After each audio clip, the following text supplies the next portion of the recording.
Every day I'm hustling, every day I'm hustling, every day I'm hustling, every day I'm hustling, every day I'm hustling. Hi, this is Arthur Robinson Jr. I am the creator of PowerfulInterviews.com. I am the creator of Audio Secrets Training Event.com. I want to welcome each and every one of you to this phenomenal video. In this interview, you're going to experience life-changing information that you will not find anywhere else. I have secured an incredible interview with a great friend of mine, international speaker, best-selling author, the phenomenal Eric Lofholm. Eric Lofholm is a mega millionaire, and he has generated millions of dollars for his clients and much, much more. So in this interview, you're going to hear exclusively how Eric Lofholm breaks down layman's terms how anybody can be a master sales trainer. He also breaks down layman's terms about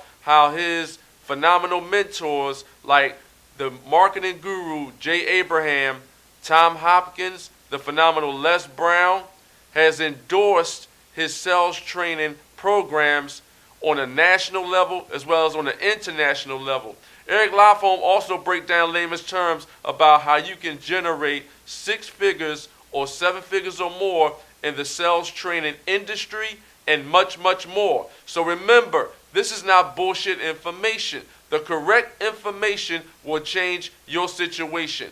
Wealthy people take advice from other wealthy people, and unfortunately, broke people take advice from broke people. So right about now, go get your pen and your pad, sit back and relax, and write down some notes. In this interview that I'm going to reveal to each and every one of you with my great friend, international speaker, best-selling author, mega millionaire, Eric Lofholm. This interview is going to change your life. So check it out.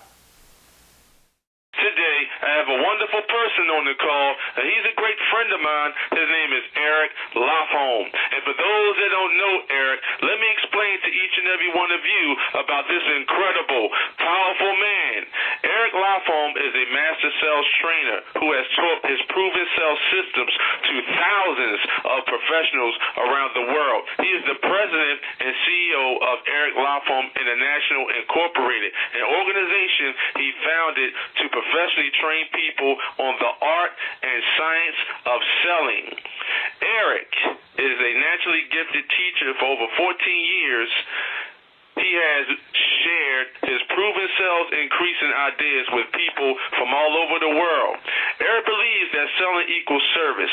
He also believes in working towards mastering and the fundamentals of lead generation, appointment setting, and delivering a high-quality presentation.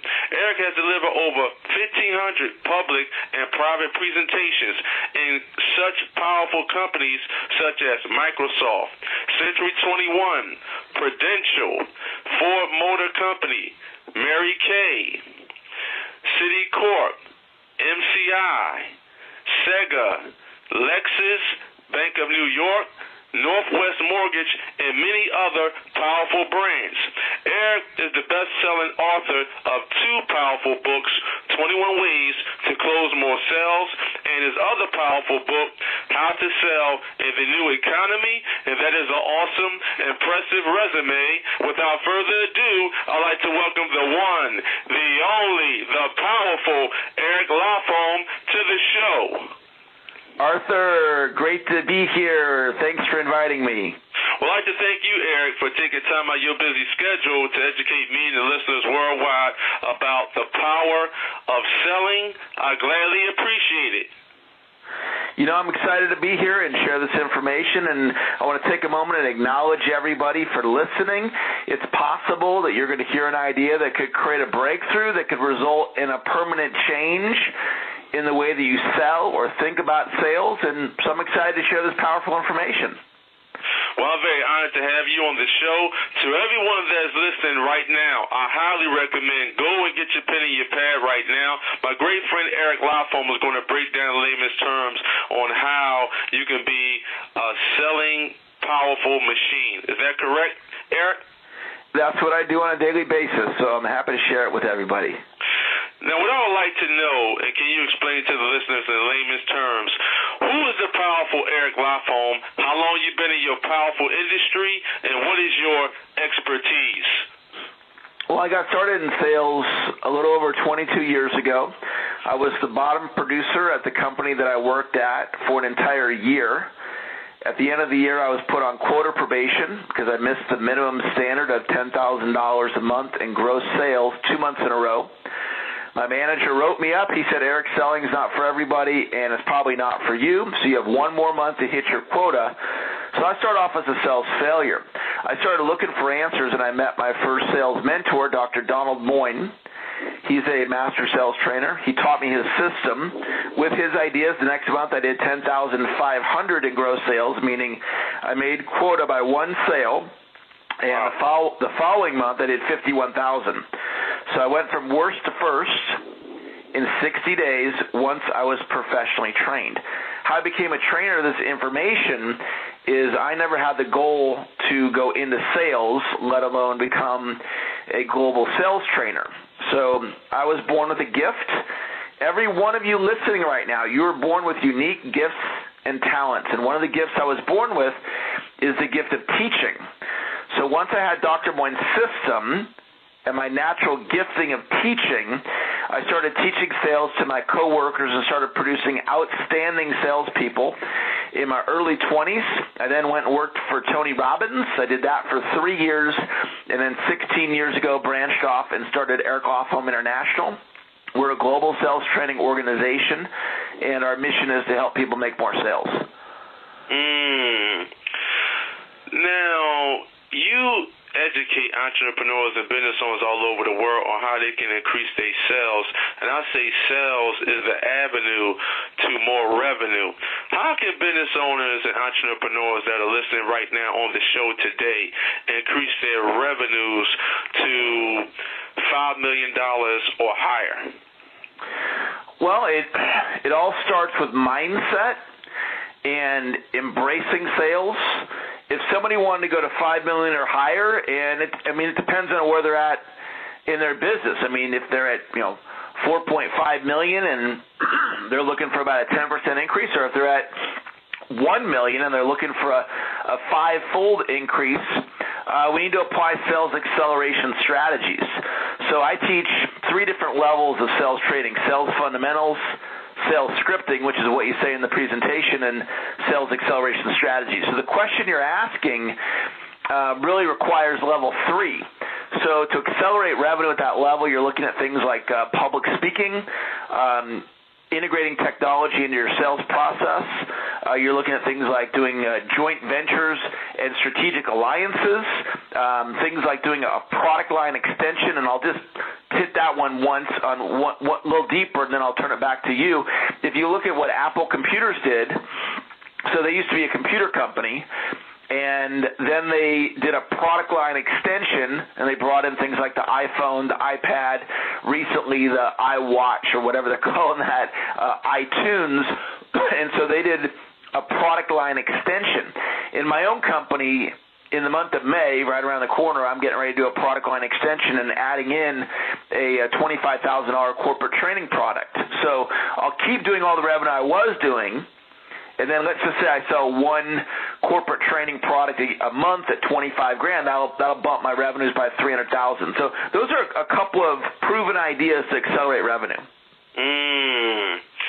Now, before Steve Jobs passed away, he basically owns 50% of the telephone market with the iPhone, and the iPhone is a powerful product, and he got into the business of printing phones, which basically that is his own IP, intellectual property, and I know he had a powerful sales team. What advice would you give the listeners that have sales teams within their current businesses? What is the recipe to actually hire A players that can increase your revenues by having a powerful A team when you're actually doing the hiring process? Well, if you look at it like this, an A player, think about it. We were talking about the NBA, before we hopped on the line here, and, right. and we were talking about Philadelphia and Allen Iverson and so forth, and every year in the NBA, you got free agents, and they can free agent. They can go to any team that they want. So those are the A players. Where are the A players going to go? They're going to go where the opportunity is the most attractive to them, whether it's based on geography, whether it's based on compensation, whether it's based on the team. And so if you want to attract in an A player, I recruited a guy recently.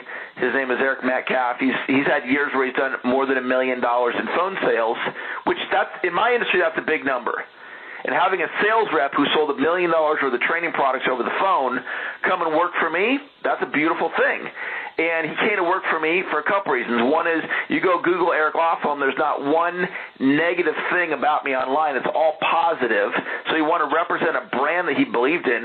He wanted to represent a brand that had high quality products and services that went far beyond the value was higher than the price. He wanted a great compensation plan, and he wanted to be treated great. He wanted to have access to great leads. So I was able to attract an A player because I had an opportunity that was attractive to him. So you got to be honest about if you're hiring people, you got to be honest about what is your opportunity. Do you have an opportunity for A players? And not everybody does. If your opportunity is a B-level opportunity, that's fine.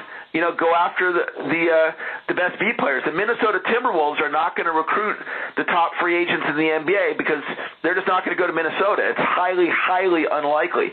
So they're a B team. So they got to go after the B players. So you got to know who you are and then put your recruiting strategy in place to align with the kind of person that you could attract in. You are experiencing a life-changing, powerful interview, and you are hearing it first from Arthur Robinson Jr.'s PowerfulInterviews.com.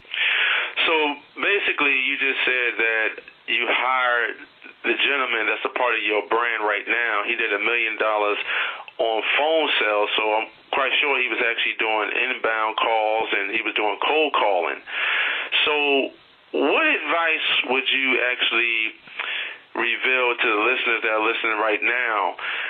Would you say that the phone is a powerful prospecting tool? Because I know that multi-billion-dollar deals and multi-million-dollar deals are actually going into effect right now over the phone. Absolutely. I mean, that's where it all happens. The actual deals are going to get closed one of two places. They're going to get closed face-to-face or over the phone, and we can extend a go-to-webinar one-on-one meeting or a Skype meeting as an extension of a phone call. Call that phone calls. So we can use technology to book appointments. We can use social media to reach out to people and book appointments. But at the end of the day, business is going to get done with a well-thought-out professional presentation that's done face-to-face or over the phone. Wow. So basically, it's a lot of business owners that's actually cutting out the middleman or the middlewoman. And with Facebook being an active community and Twitter being an active community, they're just reaching out to the decision makers, and the decision makers see the value in the people that's reaching out. They just basically just doing business right over social media, which that leads to a conversation, which that might lead to closing a deal over the telephone. That's right. And social media creates a very, very unique opportunity because prior to social media, like I'm a big Facebook guy. So if you want to reach me, you can comment on my wall on Facebook or you can send me a direct message. Well, prior to social media, I got on Facebook in 2008. So in 2007, if you wanted to prospect me, most likely you'd find my website, saleschampion.com, you'd find the phone number, you'd call my office, you'd get my assistant, and you'd have to pitch my assistant as to why you should talk to me. Well, now, with social media, you find me on Facebook, you can go directly to me, not my assistant, right? Deliver whatever value you can deliver to me to entice me, encourage me to hop on the phone with you. And you can reach incredible people with direct messages on social media. There's a powerhouse in the media, a woman named Mel Robbins, and I'd never met her before. I'd seen her TED Talk, which has, 500,000 views or so on it. She's on the news all the time. I reached out to her with a direct message over Facebook, and that led to her team teaching a seminar with me. So, wow. Yeah. And we'd never met before prior to that contact over Facebook. So social media is a great way to get direct access to powerful people and then book an appointment with them over the phone or face-to-face and then do business from there. Yes, Mel Robbins, she actually has her own radio show, and she's definitely a powerhouse in her powerful industry. That's right. Yeah, if you know that, you know what a powerful woman that is. And she had never met me, and I reached out to her and was able to build relationship through Facebook. And then from there, I was able to secure her to do an event with me. We did a virtual event with, I think we had 500 people on the event. She was one of the keynote speakers. Wow. So basically you created synergy on the Facebook platform by reaching out to her. Yeah, and let's talk about synergy for just a second, because it's a word, but all of you are listening to me right now, are you applying the principle of synergy in your life? And what happens, there's different types of synergy. Let's talk about synergy with relationships. So another human being can help elevate you to a higher level of success, or it can be neutral, like they're in your life, you're in their life, but nobody's enhancing anybody's life. Or it can be negative, where you get another human being in your life and they drag you down. And so where our lives can get really, really sweet is when we eliminate the people that are dragging us down and we increase the number of people that we have synergy with. So like right now, you and I have synergy. You're interviewing me. I'm creating value through my words and through my ideas. You're creating value for me and for the listeners by creating, a platform for people to hear experts like myself.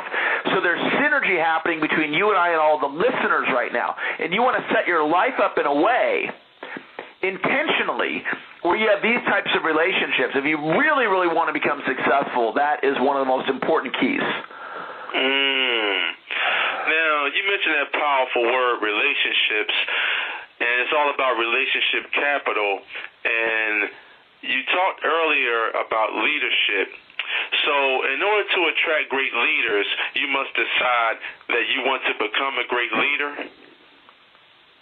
Well, that's certainly a part of it. It's not necessarily intuitive for somebody to step into leadership. I think for me, how it happened, I got around a gentleman in my early 20s named Dante Pirano, multi-millionaire real estate investor, and I worked for him kind of like the show The Apprentice with Donald Trump. So I got around a real-life Donald Trump, a guy named Dante, and he planted seeds of greatness within me. And then I got around Dr. Moyne and Tony Robbins and the great Les Brown. And they would plant these seeds of greatness in me, and they would tell me, Eric, you can go out and you can do great things. You can accomplish things that are beyond your imagination. Well, when powerful people start telling you stuff like that, and then you start believing it, right, and then you step out into your greatness. And so I think for a lot of people, leadership is not intuitive. And once they get around somebody, like you look at Billy Donovan, who's about to become the coach of the Oklahoma Thunder. He's been the coach of the Florida Gators, two-time NCAA champion, achieved at the highest level. And the guy in college, his sophomore year, he played at Providence, had a horrible season, barely ever played. Rick Pitino comes in, and Rick Pitino plants seeds of greatness within Billy Donovan, and then Billy Donovan goes on to win 2 NCAA championships at Florida. And we don't have time to go into the whole nuances of the story, but that leadership got instilled in Donovan. The potential existed within him, but it was Pitino that brought out that greatness. And so, for any of you that are aspiring leaders, get around people like me that can tell you how great you are and help you with your belief within yourself so you can go out and step into your greatness. You said get around great people, so like minds attract like minds. Yes, and you've got to think of it from the viewpoint of the other person. So when I'm interacting with somebody like the great Les Brown, I have to think about it from Les's perspective, right? What is the value that I can bring Les? And one of the things about a mentoring relationship, in order for somebody to be a mentor, they need a mentee. See, so I create value for Les. When he mentors me and I take what he teaches me and I apply it, I'm actually creating value for Les as a mentor. And I've been able to attract in some really amazing people in my life. And part of the way that I do it is when I'm interacting with them, like I never challenge them. I always give them the respect that they're due. I always give them the credit that they're due. I look for ways to be kind to them. I show my gratitude and appreciation. And these are all things that are like common sense, but it's amazing to me how many people don't do those things. And so when somebody is not expressing gratitude with me, it's like, okay, well, I don't need to mentor you then. It's like, no problem. I got no issue with that if you don't want my help. And so that's the thing about these powerful mentors is that if you treat them correctly, you can build incredible relationships. I got Les Brown on speed dial. I got Jay Abraham on speed dial. You know, that's a very powerful thing when you have people at that level who you can call on and receive support from. You are experiencing a life-changing, powerful interview, and you are hearing it first from Arthur Robinson Jr.'s PowerfulInterviews.com. Yes, Les Brown is a powerful thought leader, and Jay Abraham is definitely a powerful thought leader in regards to educating people on how they can actually expand their brand in the marketing arena. How did you go about developing those relationships with Les Brown and the phenomenal Jay Abraham? Yeah, it's interesting. Different strategies for each one of them. In Les's case, it was something that just happened. I never hired him. We just would spend time together. You know, of course, we're in the same industry of training, and so the first time I ever met him was at a training event called CEO Space, and Les met me, and it was interesting. The first time he ever met me, he came up to me, he got real close, and he put his hand on my heart. Wow. And he wanted to, like, feel my integrity. He wanted to feel energetically, was I good, you know? And so that was the very first time we ever met. I've never had anybody else do that. And as he got to know me and saw that my heart truly was in the right space for making a difference in the lives of others, then I would start reaching out to him and saying, hey, would you like to do a conference call together? Would you like to come and speak at my event? And out of that, we started building a relationship. And Les saw where I was headed, and so he decided to take an interest in me. And I want to share with you the affirmation that Les Brown himself uses and used to go from just getting started in a speaking career to speaking in front of 80,000 people at the Georgia Dome. And you can see that speech on the internet by Googling Les Brown Georgia Dome. You'll see the speech that I'm talking about. And as I got to know Les's story, Les had the dream of becoming the great Les Brown that he is today, yet he sat on his dream, Arthur, for 7 years. Wow. For 7 years, Arthur, he's like, I could become a great speaker, like the great Zig Ziglar, like Dr. Norman Vincent Peale, like Og Mandino, but he didn't take action. And eventually one day he did. And once he took action, he had a turning point in his life that changed everything for him. And he taught this to me, and I want to teach it to you and to the listeners.